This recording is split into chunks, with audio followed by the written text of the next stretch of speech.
The wind howled through the skeletal remains of alien towers, carrying metal dust that settled like ash on Kale's worn respirator.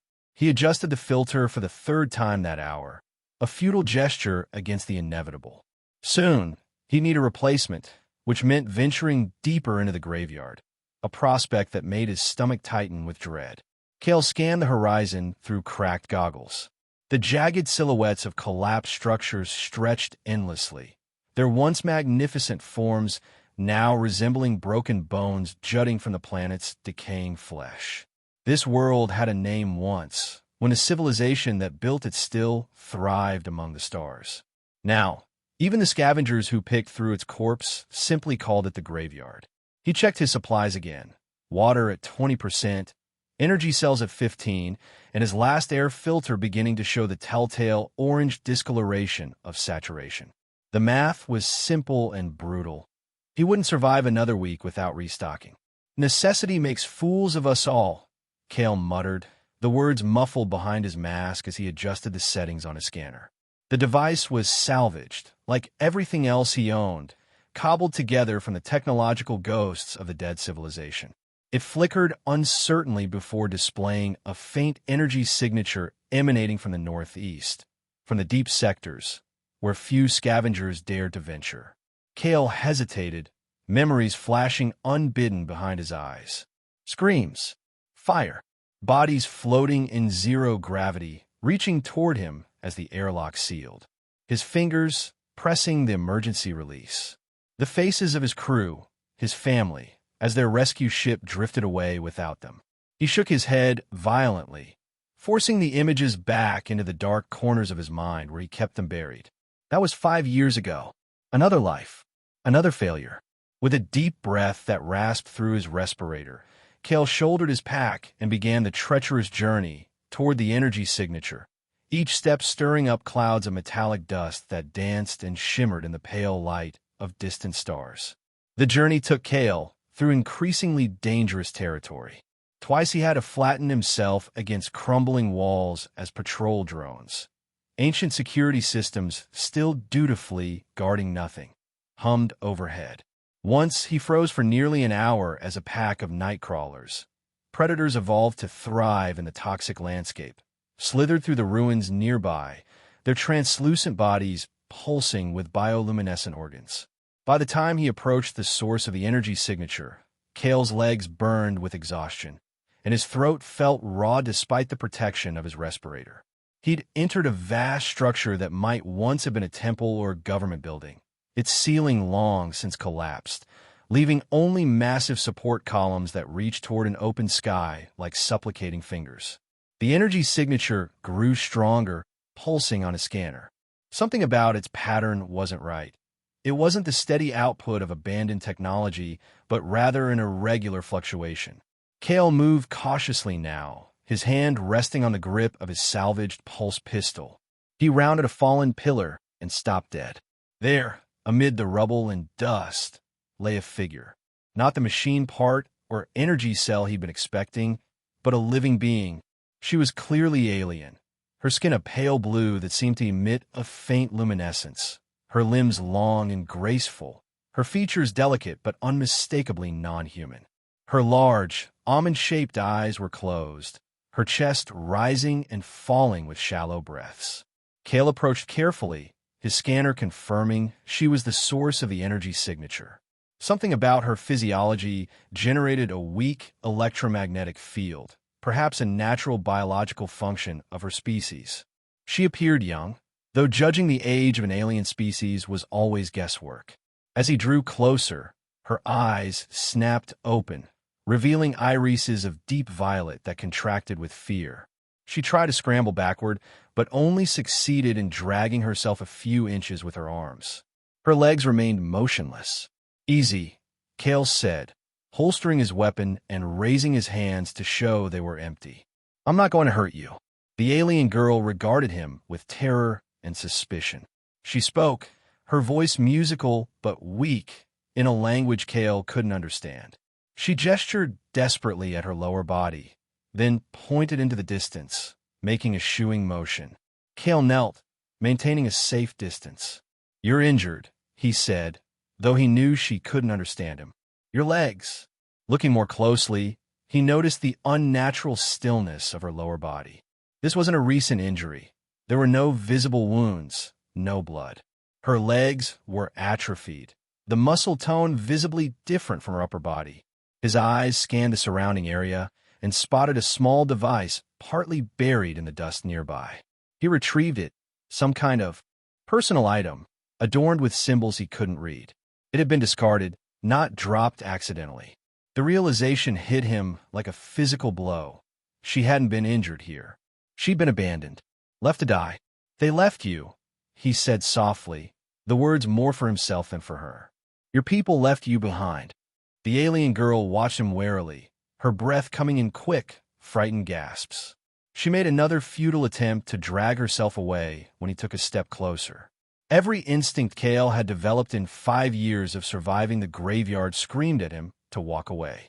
She was a liability, a drain on his already critical supplies, a weight that would slow him down in a place where speed often meant survival. Taking her with him was practically suicide. But as he looked at her, alone, discarded, fighting to live despite everything, another image overlaid her form. His crew, his family, reaching for him as he made the choice to save himself. Not again, he whispered, the words barely audible even to himself. Not this time. Kale approached slowly, hands still visible. The alien girl tensed, her violet eyes wide with fear and defiance. He pointed to himself. Kale, he said clearly, then pointed to her with a questioning look. She hesitated, then touched her chest. Lyra, she said, the word melodic in her strange accent. Kale nodded and gestured to his back, then to her, mimicking carrying her. Lyra's expression shifted from fear to confusion, then to wary hope. She said something in her language, a question from the intonation.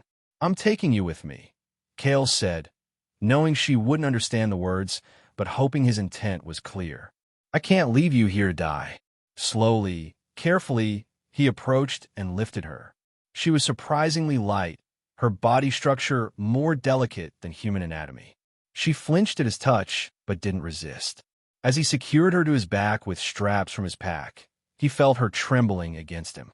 We're going to make it, he said, more to convince himself than her. Both of us. With that, Kale began the long, dangerous journey back to his shelter, carrying a burden that might kill them both, yet feeling for the first time in years that he was moving towards something rather than just away from his past. The journey back was a nightmare of exhaustion and danger. Lyra's weight, though slight, taxed Kale's already depleted strength. The dust storm that had been gathering on the horizon hit them halfway, forcing them to shelter in the hollowed-out remains of what might have been a transport vehicle. For 2 hours, they huddled in darkness as the toxic winds howled outside, scraping against the metal shell like hungry claws. When the storm abated, they emerged to a landscape transformed, familiar landmarks buried, new hazards exposed. Kale had to navigate by memory and instinct, his scanner's battery now critically low. They encountered a nightcrawler separated from its pack, a juvenile but still deadly. Kale set Lyra down behind cover and drew his pulse pistol. The creature sensed them, its translucent body pulsing faster as it slithered toward their hiding place. Kale waited until it was close, knowing he couldn't afford to miss. The shot, when it came, was perfect, the energy pulse hitting the creature's central node. It collapsed in a heap of twitching, gelatinous tissue. The noise attracted attention. In the distance, ancient defense drones activated, their sensors sweeping the area. Kale grabbed Lyra and ran, his legs burning with effort, his lungs screaming for clean air. They ducked into a network of collapsed tunnels, crawling through spaces barely wide enough for them. Emerging filthy and exhausted but alive, the mechanical hunters having lost their trail. By the time Kale's shelter came into view, he was moving on pure will. Each step was agony, his vision blurring at the edges. Lyra had fallen silent hours ago, either asleep or unconscious against his back. The shelter itself was the remains of Kale's landing craft, half buried in the metallic soil of the graveyard. He'd reinforced it over the years, adding scavenged materials to make it more secure. A home, of sorts, though he'd never allowed himself to think of it that way. Cale fumbled with the concealed entry panel, his fingers clumsy with exhaustion. Finally, the door slid open with a hiss of equalizing pressure. He stumbled inside, carefully laying Lyra on his sleeping pallet before collapsing to his knees. For long minutes, he simply stayed there, drawing ragged breaths through his nearly spent filter, allowing the relative safety of the shelter to wash over him. Then, with effort, he removed his respirator and goggles, revealing a face weathered beyond its years, eyes haunted by old ghosts. He turned to Lyra, who was awake and watching him with those enormous violet eyes. Without the tinted goggles between them, he could see her more clearly, the delicate patterns that traced her blue skin, the slight glow that seemed to emanate from beneath it, the intricate structure of her features. And she could see him, truly see him, for the first time. Cale was acutely aware of his appearance, the scar that bisected his left eyebrow, the perpetual stubble, the lines of hardship etched around his eyes and mouth. He probably looked as alien to her as she did to him. Cale gestured to the shelter. "Safe," he said, knowing the word meant nothing to her, but hoping the concept might translate. Lyra responded with a stream of musical syllables, her hands moving in what might have been formal gestures. When Cale shook his head to indicate he didn't understand, she stopped, frustration evident in her expression. Moving slowly to avoid frightening her, Cale retrieved an old datapad from a storage compartment. The translator function was rudimentary, designed for trading with other scavengers, not for complex conversation with an unknown species. Still, it might help bridge the gap. He activated it and spoke slowly. "My name is Cale. You're safe here." The datapad processed for a moment, then emitted a series of tones and clicks that bore no resemblance to Lyra's language. She tilted her head, clearly not understanding. Cale sighed and set the device aside. Communication would have to wait. More pressing were their immediate needs: water, nutrition, rest. He moved to his supply cache and removed a container of purified water and a nutrient pack. He consumed a small amount of each himself, demonstrating they were safe, then offered them to Lyra. She hesitated, eyeing the offerings suspiciously. Thirst eventually overcame caution, and she accepted the water, drinking in small, careful sips. The nutrient paste she sniffed and declined with a grimace that was surprisingly human in its disgust. Cale didn't push the issue. Instead, he checked the shelter's systems. The air scrubbers were functioning, the perimeter alarms active.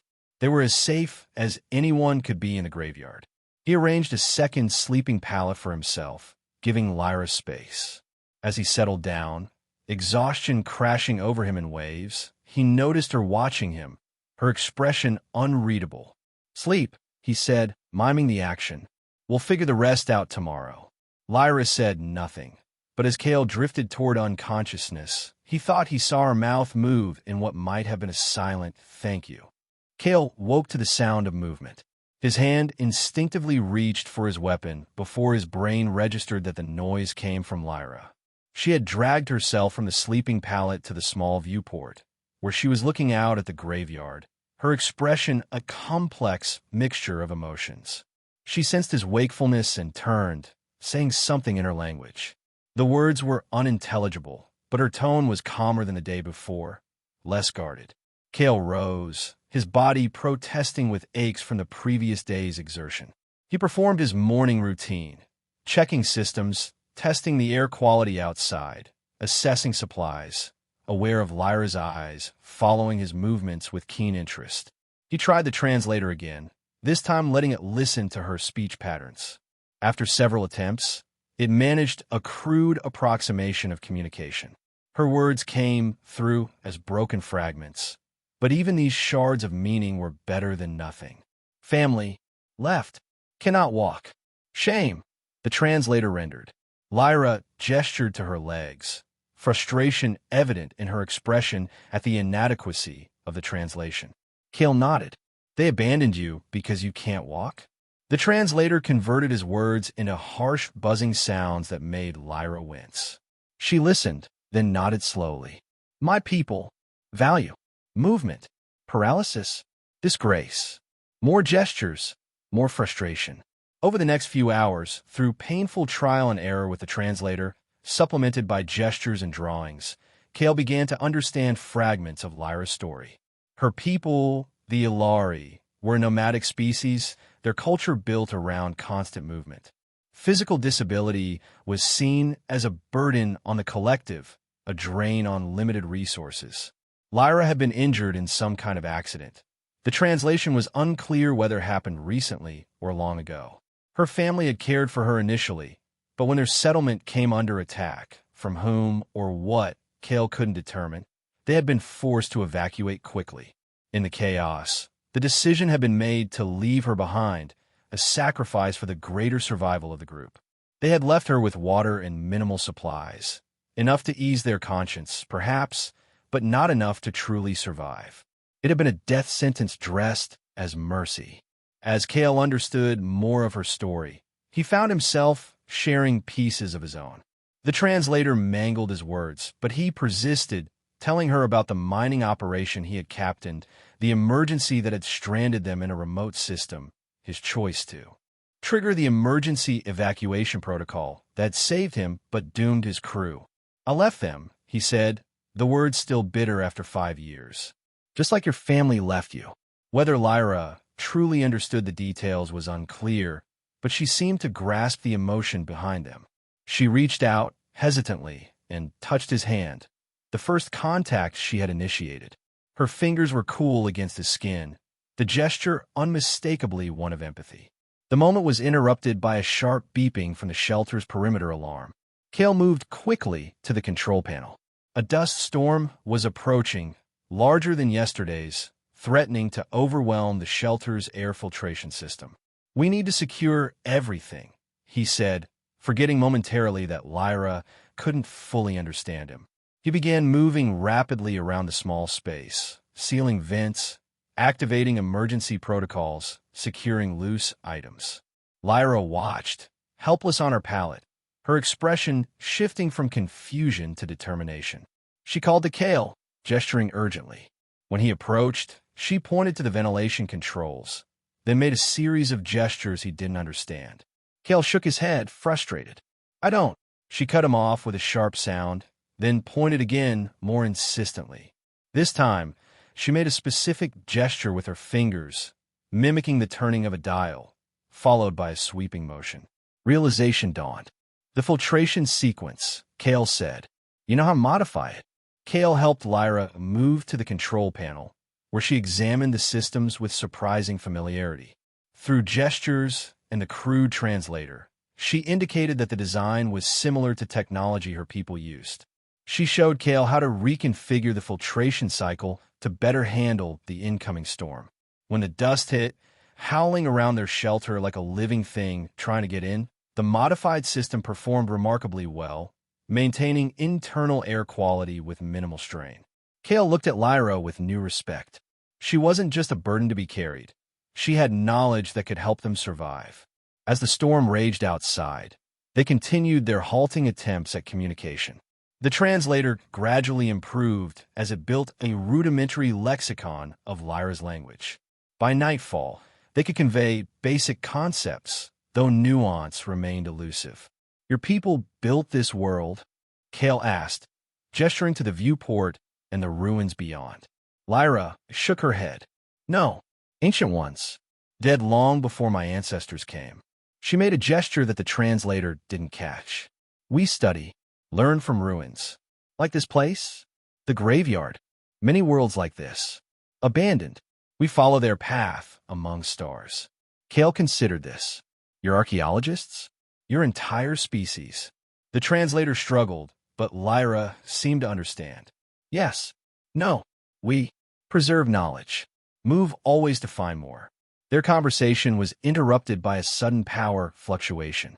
The shelter's lights dimmed, then flared bright before stabilizing. The environmental systems emitted a worrying groan. Kale cursed and moved to check the power core.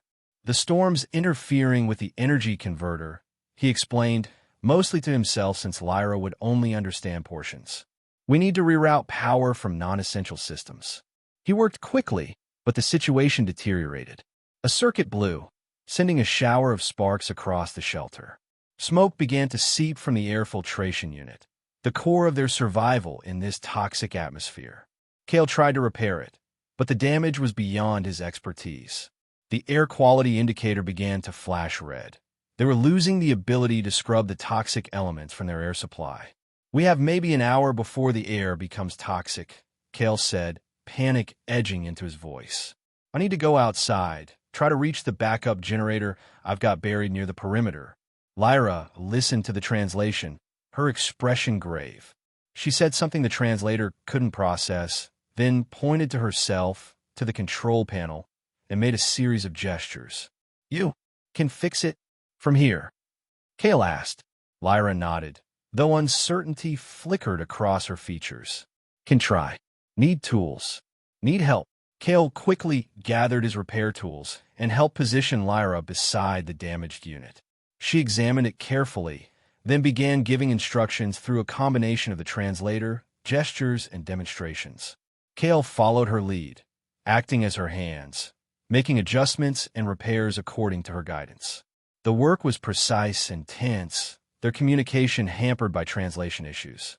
Twice they had to backtrack after misunderstandings. The air quality continued to deteriorate, causing them both to cough and their eyes to water. Just as Kale began to lose hope, the filtration system hummed back to life. The air quality indicator shifted from red to yellow, then slowly to green as the scrubbers began removing the toxic elements. They looked at each other, relief washing over them both. Without thinking, Kale reached out and squeezed Lyra's shoulder in gratitude. She didn't flinch from his touch this time. Instead, she placed her hand over his, a gesture of shared triumph. In that moment, something changed between them. They weren't just two desperate beings thrown together by circumstance. They were partners in survival. Each with something to offer, each with reasons to keep the other alive. As the storm continued to rage outside, they sat together in the small shelter, breathing clean air, the barrier of alienness between them just a little bit thinner than before. The next 2 weeks established a cautious routine. Kale made short scavenging trips, never venturing far from the shelter, always returning by nightfall. Lyra's presence became a strange comfort rather than a burden. Someone to return to, someone who noticed if he was late. Communication improved gradually. The translator built a more comprehensive lexicon, and they developed their own shorthand of gestures and expressions.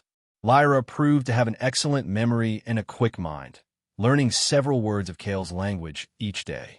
She also demonstrated an uncanny knowledge of the graveyard's technology. When Kale brought back salvage, she could often identify artifacts that he would have overlooked, explaining their functions and value. Her people had indeed studied the ruins of this ancient civilization extensively, and she had been a scholar before her injury. One evening, as they shared a meal of synthesized protein that Kale had flavored with rare spices found on his latest expedition, Lyra asked him a question that the translator rendered as, "Why save me? Burden. Danger to you." Kale considered his answer carefully. "I left people behind once," he finally said. "My crew. My friends.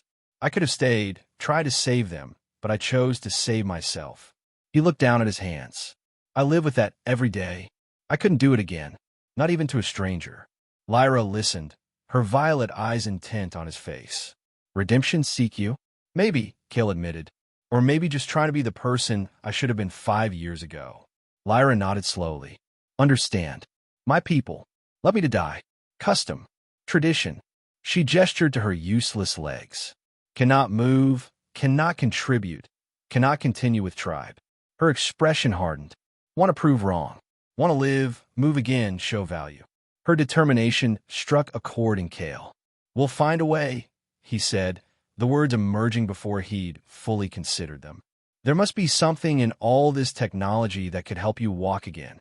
Lyra's eyes widened at his words, hope and skepticism warring in her expression. "Possible? My people tried. Could not fix. Your people didn't have access to everything in the graveyard, Kale said, warming to the idea. There's so much we haven't explored, technologies we don't understand. He gestured to the artifacts they'd collected. If these ancients could build worlds, surely they had medical technology too. That night, after Lyra had fallen asleep, Kale reviewed the data he'd collected over his years in the graveyard. He had never paid much attention to the medical or biological technologies he'd encountered. They had no value to a solitary scavenger focused on survival. Now, he searched his records with new purpose. By morning, he had found something promising. References in a fragmentary database to a central research facility in the deepest part of the graveyard, a place called the Heart of the Machine in rough translation. According to the records, it had housed advanced medical and cybernetic research. If anything could restore Lyra's ability to walk, it would be there. The problem was location. The heart lay in the most dangerous region of the graveyard, far beyond where Kale had ever ventured. The journey would take weeks, through territories prowled by the most aggressive evolved predators and guarded by the most lethal automated defenses. When he shared his findings with Lyra, her initial excitement quickly tempered with concern. Too dangerous, she said after hearing his description of the journey. You died trying. Maybe, Kale acknowledged. But it's a chance. Maybe the only chance to get you walking again. Lyra shook her head firmly. No, already saved me. Enough. It's not enough, Kale insisted. Not if there's a possibility of something better. They argued, as much as their limited communication allowed. Lyra pointed out the risks, the small chance of success, the fact that they were surviving adequately as things stood. Kale countered with the opportunity for her to regain what she had lost, to possibly find a way off-planet eventually, to have a real future rather than mere survival. What Kale didn't say, couldn't articulate even to himself, was how much he had come to care for her in these short weeks. How her presence had awakened something he thought had died with his crew. How the thought of giving her back the freedom of movement filled him with a sense of purpose he hadn't felt in years. The debate ended unresolved. In the days that followed, they both reflected on the possibility. Kale continued his research, piecing together more information about the heart and planning a possible route. Lyra watched him with a mixture of concern and growing hope. The decision was ultimately forced by circumstance. A week later, Kale's scanner detected a large group of signals approaching their sector. Other scavengers, moving in a coordinated pattern that suggested a sweep rather than random exploration. They're hunting, Kale explained grimly. Probably low on supplies, looking to take rather than find. The shelter, while well hidden, wouldn't remain undetected during a thorough sweep. They needed to move, and soon. If we have to leave anyway, Kale reasoned, we might as well head toward the heart. Lyra finally agreed, her expression solemn. Together, she insisted. Find way for me to help, not just be carried. They spent 3 days preparing. Kale reinforced his exoframe to better support Lyra's weight over long distances. They rationed supplies, prepared emergency kits, studied the fragmentary maps of the deep sectors. Lyra suggested modifications to Kale's weapons and scanner based on her knowledge of the ancient technology.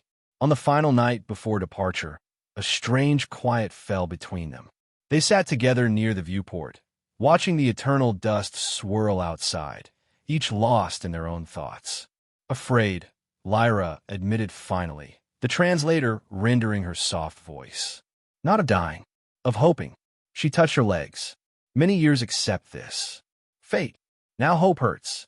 Kale nodded, understanding perfectly. Hope was dangerous in the graveyard. Far more dangerous than the resignation that had carried him through 5 years of solitary survival. I'll get you there, he promised. Whatever it takes. Lyra reached for his hand, her cool fingers intertwining with his. No, you try. Enough.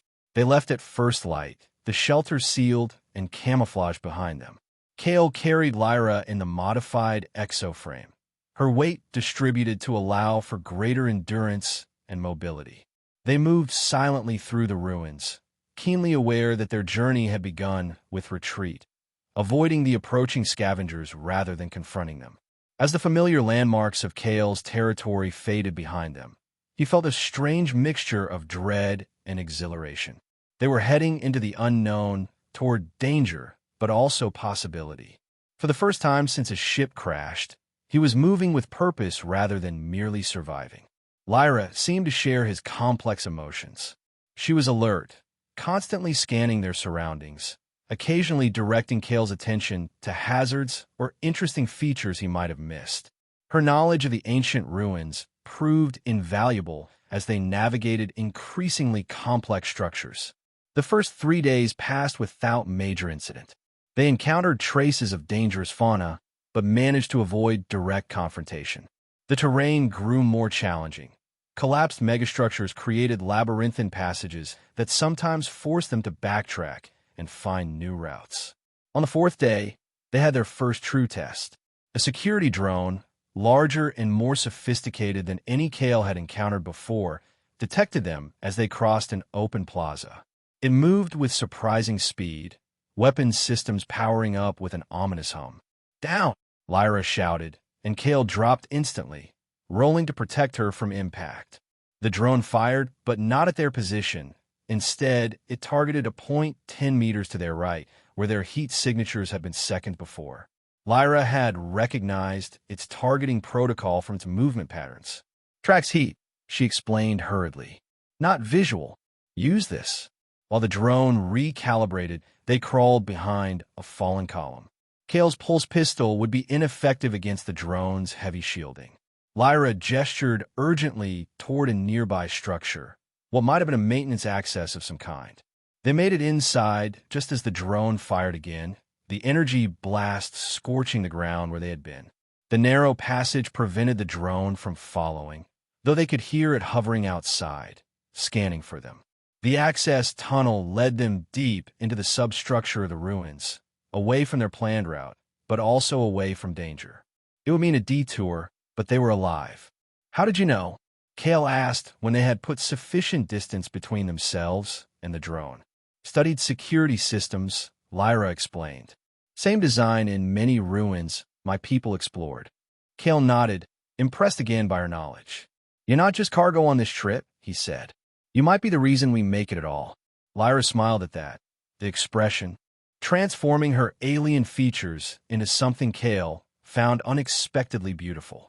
The underground passage eventually led them to a vast chamber that might once have been a transit hub. Ancient vehicles lay in various states of decay, some recognizable as transport pods, others completely alien in design.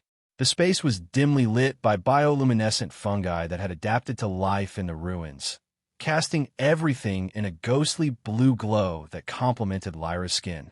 They made camp there, relatively secure from the dangers above. As they shared a meager meal of concentrated rations, Lyra used a translator to ask Kale more about his past, his life before the crash, the crew he had lost, the home he had left behind. Kale found himself speaking more openly than he had in years. He told her about Earth, about the mining operation that had brought them to this sector of space, about Captain Reyes, who had been like a father to him, about Engineer Tashima, whose laugh could lighten the darkest day, about Navigator Wong, who had taught Kale to play chess during long shifts. "Miss them," Lyra said, the simple phrase somehow conveying deep understanding. "Every day," Kale admitted. "I was the backup pilot. When a ship was damaged in the asteroid field, Reyes ordered me to take the emergency shuttle, get help. There was a chance I could reach a comm buoy, send a distress signal." He stared into the darkness beyond their small light. The shuttle had life support for one. I could have refused, stayed with them, try to find another solution. Instead, I left. The distress signal never reached anyone. I was picked up by a salvage ship months later, half dead. "Not your fault," Lyra said firmly. "Captain ordered. Did duty, did I?" Kale asked bitterly. "Or did I just choose to live while they died?" Lyra was quiet for a moment, then said something complex that the translator couldn't fully render. She tried again, simpler words, living hardest choice sometimes. "They wanted you live. Honor that." Her words struck Kale deeply. He had never considered that continuing to live might itself be a way of honoring his lost crew. The thought didn't erase his guilt, but shifted something inside him, offering a perspective he hadn't allowed himself before. They slept in shifts that night, each watching over the other's rest. The journey resumed at what passed for dawn in the eternal twilight of the graveyard's lower levels. The days that followed tested them severely. They navigated treacherous terrain, avoided predators that had evolved to hunt in perfect darkness, and twice had to hide from larger groups of scavengers whose hollow voices echoed through the ruins. Kale's body ached constantly from carrying Lyra, despite the exoframe's assistance. Old injuries flared painfully, and new ones accumulated: cuts, bruises, a sprained wrist from a fall.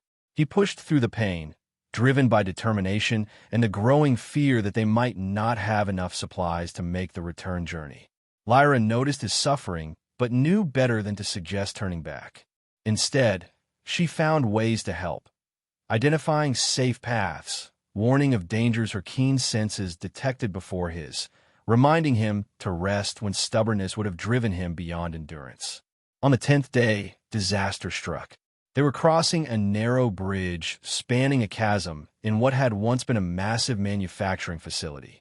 Halfway across, the ancient structure began to give way beneath them. Kale ran, Lyra clinging to his back, as the bridge collapsed behind them. They were just meters from safety when the final section began to fall. With a desperate lunge, Kale threw himself forward, propelling them towards solid ground. They made it, but not without cost. As they landed, a shard of metal sliced deep into Kale's leg. Blood flowed freely from the wound, soaking through his suit. Lyra took control immediately. She directed him to a defensible alcove nearby, then used their medical supplies to clean and bind the wound. It was deep, but had miraculously missed major arteries. "Cannot walk far," Lyra said, concern evident in her eyes as she finished the bandaging. "Need time heal." Kale grimaced in pain and frustration. "We don't have time. Supplies won't last." "Then I go alone," Lyra said unexpectedly. Kale stared at her in confusion. "What? How?" Lyra gestured to their surroundings. "Close now. Feel it. The heart near." She pointed to the scanner. "Give instructions. We'll find." "That's insane," Kale protested. "You can't move on your own." "Can drag self," Lyra insisted. "Done before." "Strong arms." She flexed her upper body to demonstrate. "You guard place, recover. I return with technology or information." "No," Kale said firmly. "Too dangerous. We stick together."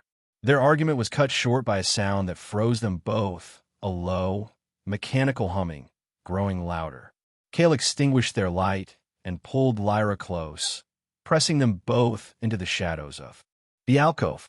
A patrol of security drones glided past their hiding place, more sophisticated than any they had encountered before. These moved with purpose, their sensors sweeping methodically through the darkness. They were clearly searching for something or someone. When the drones finally moved on, Kale and Lyra remained motionless for long minutes, barely breathing. "They hunting us?" Lyra whispered. "I don't think so," Kale replied, his voice equally low. Their pattern was too systematic. "I think they're guarding something." "The heart," Lyra suggested. "Must be close." Kale checked their location on the scanner. According to their fragmentary map, they were indeed approaching the central research facility. The increased security confirmed they were on the right track. "We'll rest here until I can walk better," Kale decided. "Then proceed together, more carefully." For 2 days, they remained in the relative safety of their hiding place. The wound in Kale's leg slowly began to heal, though pain flared with each movement. They rationed their supplies strictly, aware that each extra day of rest meant less food for the journey ahead. Lyra used the time to study the scanner's data on the heart's layout, memorizing what little information they had. She also revealed more about herself, how she had been a promising scholar before her accident, studying the ancient technologies that her people encountered in their nomadic exploration. "What happened?" Kale asked. "Your legs, I mean." Lyra was quiet for a moment before responding. "Expedition to ruins like these. Different world. Testing ancient device. Mistake in translation. Energy surge."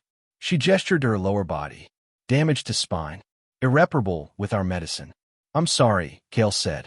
Was my choice, Lyra replied, a hint of fierceness in her tone. Research important. Risks known. And your family? They cared for you after? Yes. At first. Difficulty, for nomadic people care for those cannot move. Her expression darkened.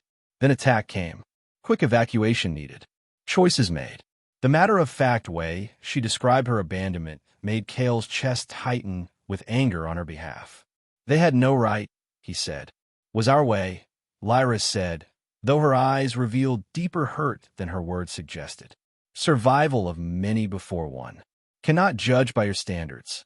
On the third day, Kale tested his injured leg. The pain was still significant, but manageable.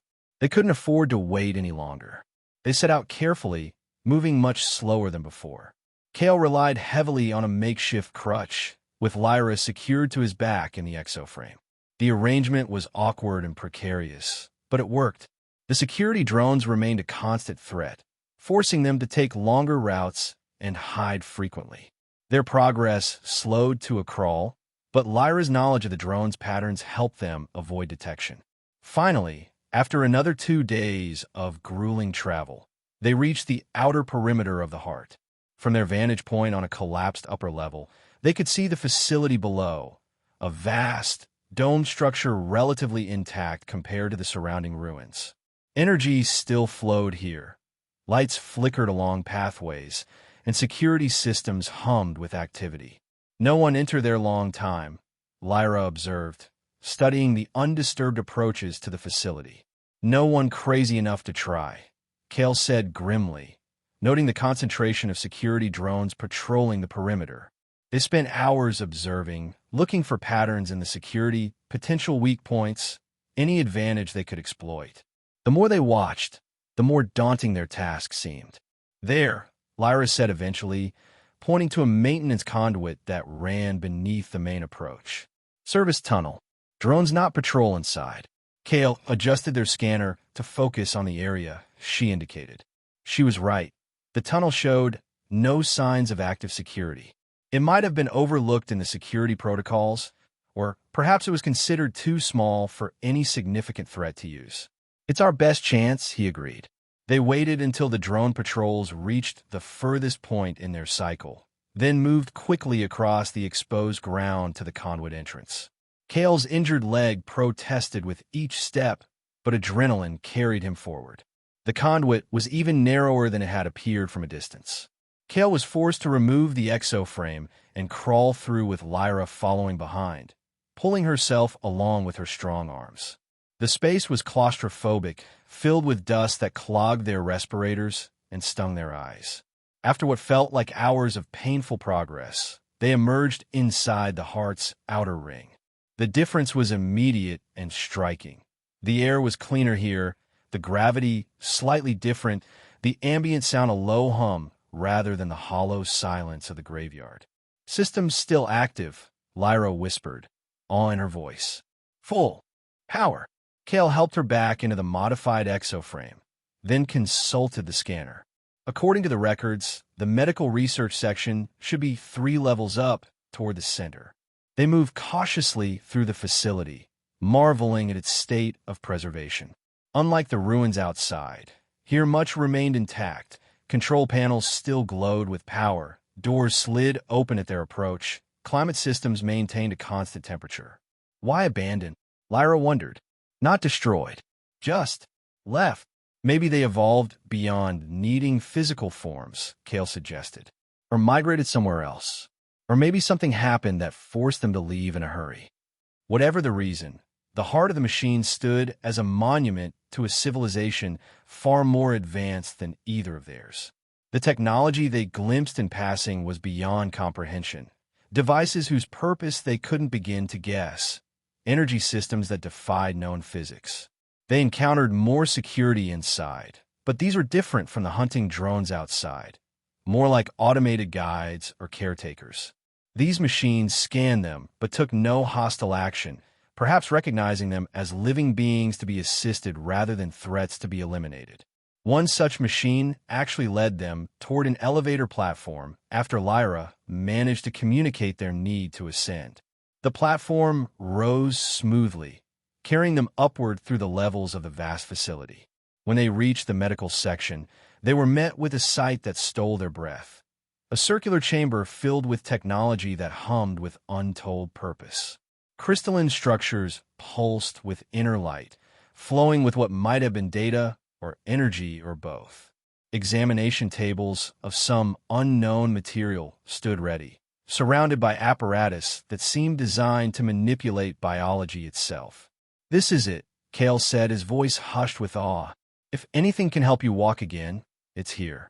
Lyra's eyes were wide as she took in the chamber. "How? Operate?" "Too advanced."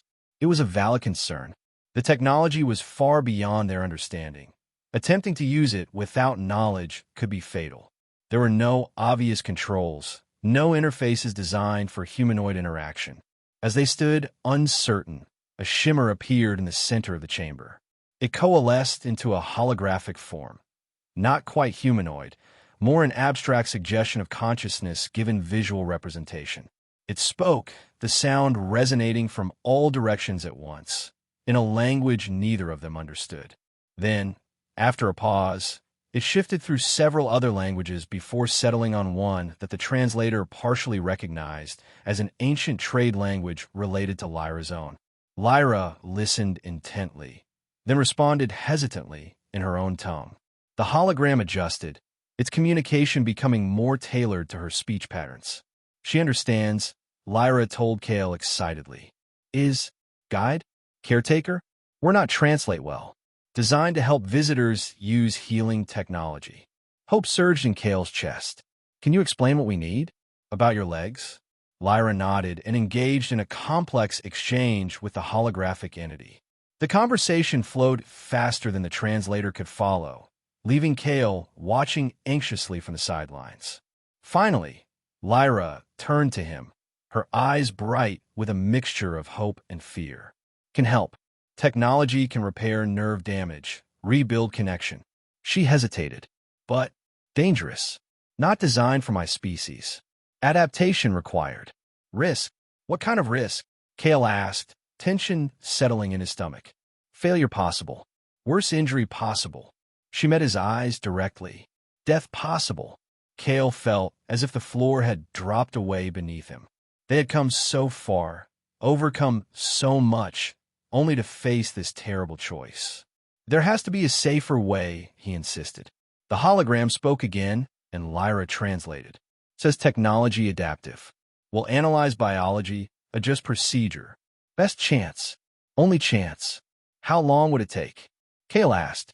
More communication between Lyra and the hologram. "Process itself quick. Hours. But preparation, analysis longer. Days perhaps." Kale thought of their dwindling supplies, the dangerous journey back, his injured leg. A delay of days would make their return even more perilous. But looking at Lyra, seeing the hope in her eyes, the chance to reclaim what she had lost, he knew there was really no choice at all. "Tell it we'll do it," he said. "Tell it to help you walk again." The preparation process began immediately. The holographic guide directed them to a specific examination table, where Kale gently placed Lyra. Scanner arrays descended from the ceiling, bathing her in soft light as they analyzed her biology down to the cellular level. Kale stayed by her side throughout, refusing to leave even when the hologram suggested he rest elsewhere. His leg throbbed painfully, but he ignored it, focused entirely on Lyra and the complex process unfolding around her. The holographic entity provided occasional updates through Lyra. The damage to her spine was complex, but not beyond the capability of the system to repair. However, the adaptation of the technology to her specific biology required careful calibration. Any error could cause cascading failures in her nervous system. As the hours stretched into a full day, Kale found himself nodding off despite his determination to remain vigilant. He jerked awake to find Lyra watching him with concern. "Need rest," she said firmly. "Safe here. Guide protects." Kale reluctantly agreed to rest on a nearby platform that adjusted to accommodate his form. His exhaustion overcame him almost instantly, plunging him into deep sleep. He dreamed of his lost crew, but for the first time, the dream wasn't filled with accusation and guilt. Instead, Captain Reyes nodded to him with something like approval. "You're doing good, son," the dream Reyes said. "Keep going." Kale woke to find the medical chamber transformed. Crystalline structures had rearranged themselves around Lyra's examination table, forming an intricate web of light and energy. The holographic guide hovered nearby, making subtle adjustments to the process. Lyra was conscious, but in a state of deep concentration, her eyes closed, her breathing measured. She seemed to be participating in the procedure through some kind of mental interface. "How is she?" Kale asked anxiously. The hologram turned its attention to him and produced a series of images that appeared in the air, representations of Lyra's nervous system, showing damaged areas and the ongoing repairs. Even without understanding the specifics, Kale could see the progress being made. For another full day, the process continued. Kale alternated between anxious watching, tending to his own injury, and forced rest periods. The facility provided sustenance of a sort, nutrient solutions that tasted of nothing but satisfied hunger. Finally, the crystalline web surrounding Lyra began to retract.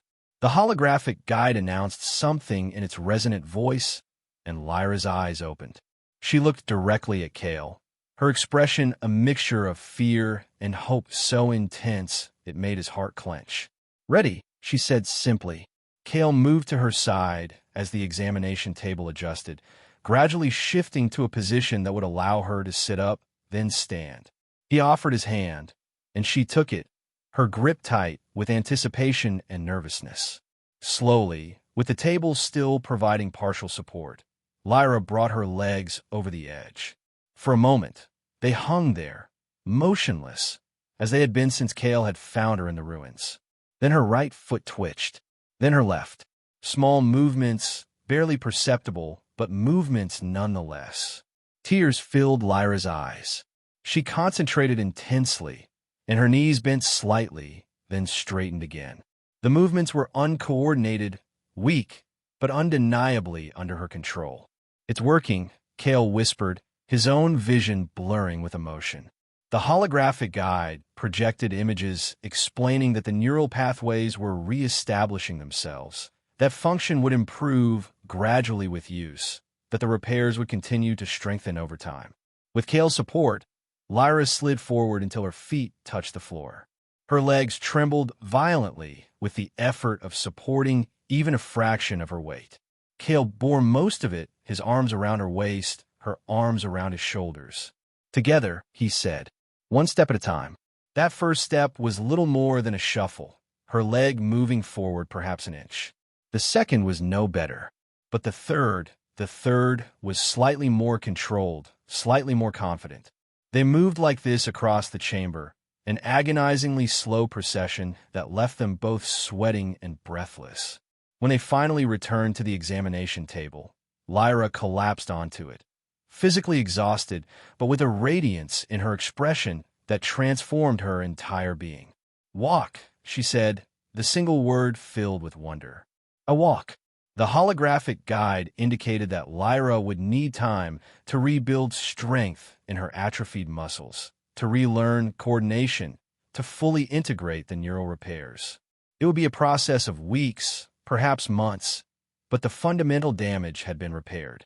With perseverance, she would walk normally again. This presented a new challenge. They couldn't stay in the heart for weeks or months.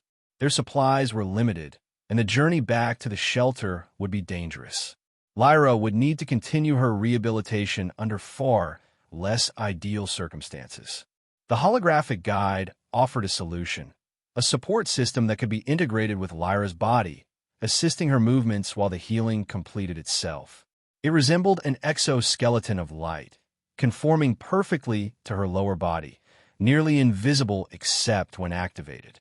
The device would draw energy from Lyra's own bioelectrical field, supplemented by ambient energy from the environment. It would require no external power source, no maintenance, and would gradually reduce its assistance as her natural strength returned. The application of this device required another procedure, shorter but still complex. While it was underway, the holographic guide addressed Kale directly, having apparently analyzed enough of his language to communicate basic concepts. It offered to treat his leg injury, a simple procedure compared to Lyra's rehabilitation. Kale accepted gratefully. Within an hour, the wound was not just closed but fully healed, the pain replaced by a slight tingling sensation that faded quickly. When both procedures were complete, they faced the decision of when to leave. The heart was safe, controlled, ideal for Lyra's recovery, but they couldn't stay indefinitely. The facility was designed for temporary healing, not permanent habitation. Already, they could sense the holographic guide gently encouraging them toward departure. Tomorrow, Kale decided. We rest tonight, gather strength, and leave tomorrow.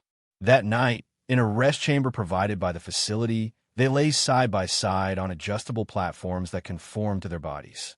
Neither slept immediately, too overwhelmed by the day's events. Never thought possible, Lyra said softly, experimentally moving her legs beneath the covering. Accepted fate. Then you found me. Kale turned to look at her, struck again by how beautiful she was, not despite her alien features, but because of them, because of who she was. I think maybe we found each other, he said. I was just existing before, not living. Lyra reached across the small space between their platforms, her hand finding his. Living now, she said. Both living. The touch of her hand sent warmth spreading through Kale's chest. Without thinking, he raised her fingers to his lips, pressing a gentle kiss against them.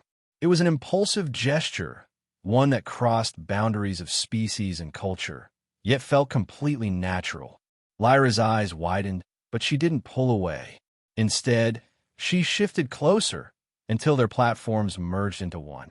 They lay facing each other, the distance between them measured in inches, then less. When their lips met, it was tentative at first, an exploration, a question. Her skin was cooler than human temperature, smoother, with that subtle luminescence that seemed to brighten with her emotions. The kiss deepened, answering questions neither had voiced aloud. They came together that night as two beings who had found something precious amid desolation. Connection, understanding, and finally, love. Their anatomical differences created moments of awkward discovery, but also wonder and unexpected pleasure. They learned each other slowly, with care and growing passion. Afterward, lying in each other's arms, the reality of their situation returned. Tomorrow they would leave this sanctuary and face the dangers of the graveyard once more. But they would face them together, both changed in ways that went far beyond Lyra's healing legs. Whatever comes, Kale said, his fingers tracing the luminescent patterns on her skin, we face it together. Lyra nodded, her head resting against his chest. Together. Always. They left the heart of the machine the following morning, supplied with nutrient solutions provided by the facility and renewed in body and spirit. Lyra wore the support system, invisible until she needed assistance, allowing her to walk with only minimal help from Kale. The holographic guide led them to a different exit than the one they had used to enter, a passage that would take them more directly toward their shelter, bypassing some of the worst dangers they had faced on their inward journey. As they prepared to enter this passage, the guide communicated one final message, which the translator rendered as, "Return possible. Healing continues. Others welcome." It seemed to be offering the heart as a sanctuary for others they might find in need of healing. Kale thanked the entity, promising to remember the offer. Then, with a final look at the miraculous facility, they stepped into the passage and began their journey home. The return trip, while still dangerous, proved less arduous than they had feared. Lyra's improving mobility allowed them to move faster, and Kale's healed leg no longer hindered him. They encountered security drones and predators, but their combined experience and skill allowed them to avoid most conflicts. When they finally reached the outskirts of Kale's territory, they found evidence that the scavenger group had indeed swept through the area. Kale tensed, fearing they might have found and looted a shelter, but as they approached cautiously, they discovered it remained intact and undisturbed, his camouflage having served its purpose. Crossing the threshold into the small space that had once housed just Kale, then briefly them both, now felt like a homecoming. They secured the entrance, checked the systems, and finally allowed themselves to truly relax for the first time since their departure. Lyra walked slowly around the shelter, marveling at the simple ability to move on her own. The support system activated occasionally when her natural strength faltered, a shimmer of light briefly visible around her legs before fading again. "Strange," she said, touching the walls of the shelter. "When left was your place I stayed in. Now feels like home." Kale understood exactly what she meant. The shelter had transformed from a place of isolated survival to something much more. "It is home," he said, "our home, for as long as we choose to stay." That night, as they lay together in the small sleeping area that now expanded to accommodate them both, they talked about the future, something neither had allowed themselves to consider for a long time. "Could leave Graveyard," Lyra suggested tentatively. "Find others. Your people or mine." Kale considered this. The thought of leaving the graveyard had occurred to him over the years, but he had never had sufficient reason or resources to attempt it. His damaged shuttle could potentially be repaired with the right parts, especially with Lyra's knowledge of ancient technology to supplement his own. "We could," he agreed, "though neither of our peoples might be what we remember." He hesitated, then added, "Your people left you behind. Mine, I don't know if I can face them, knowing I survived when my crew didn't." Lyra understood his hesitation. "No rush to decide," she said. "Have time now. Have each other." In the days that followed, they established a new routine. Mornings were dedicated to Lyra's rehabilitation, exercises to strengthen her legs, walking progressively longer distances, gradually relying less on the support system. Kale assisted, encouraging her through moments of frustration and celebrating each milestone. Afternoons were spent maintaining the shelter, cataloging their supplies, and planning for the future. Kale taught Lyra more of his language, while she continued to share her knowledge of the ancient technologies they had encountered. They made short expeditions into the surrounding ruins, both to gather necessary supplies and to test Lyra's improving mobility in different terrains. Each day, she grew stronger, more confident in her movements. One evening, as they watched the eternal dust storm swirl beyond their viewport, Lyra made a suggestion that surprised Kale. "The heart," she said, "guide said others welcome, could help other abandoned ones, other injured, give purpose." Kale considered this. The graveyard was vast, and while most scavengers were dangerous loners, there were surely others in need. Injured, lost, abandoned like Lyra had been. The heart could offer them healing, and Kale and Lyra could offer them guidance to find it. "It would be dangerous," he said, thinking aloud, "but maybe that's a purpose worth the risk." The idea took root, growing stronger as they discussed it over the following days. They would not leave the graveyard, not yet. Instead, they would establish a network of safe routes to the heart, perhaps create way stations, places where the injured could rest on their journey to healing. It wasn't the future either of them had imagined, but it felt right, a way to transform their own suffering into something meaningful, to create something positive in this world of ruins. As weeks passed, Lyra's dependence on the support system diminished until she needed it only for strenuous activities. Her natural grace returned, enhanced by a new appreciation for the simple joy of movement. She developed a habit of dancing when she thought Kale wasn't watching, fluid, expressive movements that celebrated her regained freedom. Kale often observed secretly, his heart full at the sight of her joy. The haunted look that had once shadowed his expression began to fade, replaced by something approaching peace. In helping Lyra, in finding love amid desolation, he had found a kind of redemption he hadn't known he was seeking. Together, they began mapping the safest routes to the heart, marking locations for potential way stations, developing plans for how they might help others while ensuring their own safety. It was dangerous work, but purposeful. No longer mere survival, but the creation of something new. 6 months after their return from the heart, they stood together on a rise overlooking the graveyard. The toxic landscape stretched before them, still dangerous, still deadly, but now holding promise as well as peril. Lyra stood straight and strong, her legs fully healed, the support system long since absorbed back in her body, its work complete. The faint glow of her skin brightened as Kale took her hand in his. Still afraid sometimes, she admitted, looking out over the ruins. Path chosen not easy. No, Kale agreed, but nothing worthwhile ever is. He squeezed her hand gently. And we're not alone anymore. The wind carried its eternal burden of metal dust around them. The skeletal towers of the dead civilization jutted toward the sky like accusing fingers, and somewhere in the distance, a nightcrawler howled its hunting cry. But standing together, hands intertwined, Kale and Lyra faced it all without fear. In the heart of the graveyard, against all odds, they had found life, found purpose, found each other, and that made all the difference.